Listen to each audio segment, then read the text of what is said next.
Certainly behind me is the apartment where the father lives, and periodically the two sons dropped by, particularly Tamerlan last year.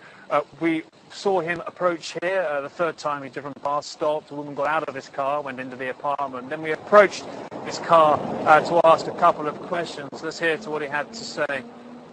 CNN? Were you CNN? I'm so sorry, sir. We just wanted to hear your story, that was all. I accept it's a very difficult time for you. We just want to give you the chance to...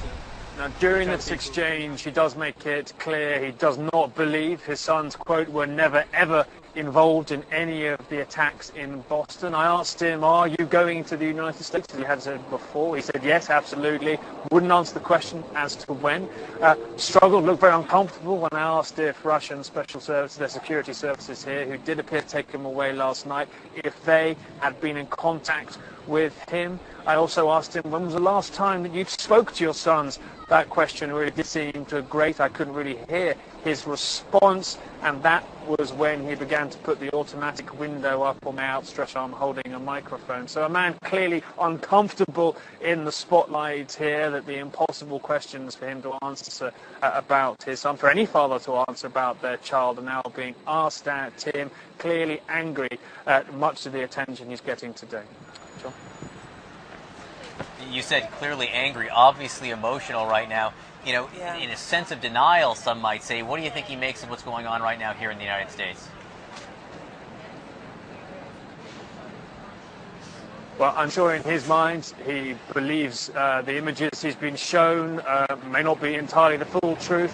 He seems entirely convinced of his son's innocence from that. Many people in this town, in fact, express sheer disbelief, almost disregard towards any evidence put up by US officials that the Tsarnaev brothers are somehow to blame. That perhaps stems from a broad mistrust in this region, from corruption and abuses of law enforcement officials as a whole. But clearly, as you saw there, a man deeply uncomfortable, deeply troubled. And of course, just bear in mind a parent who's lost one son and now seen perhaps television pictures of another badly wounded under arrest. John? And Nick, you know, we've heard he has plans to come back to the United States. He has been here before. Do you expect he'll return? I thought absolutely that's likely. I'm sure he wants to be there to provide whatever support he can. Certainly, he does appear to have adequate infrastructure and documents to be able to get back there.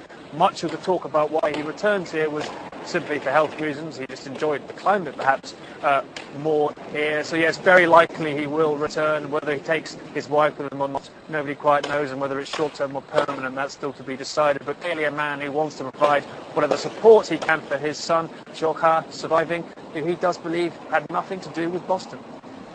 Christian?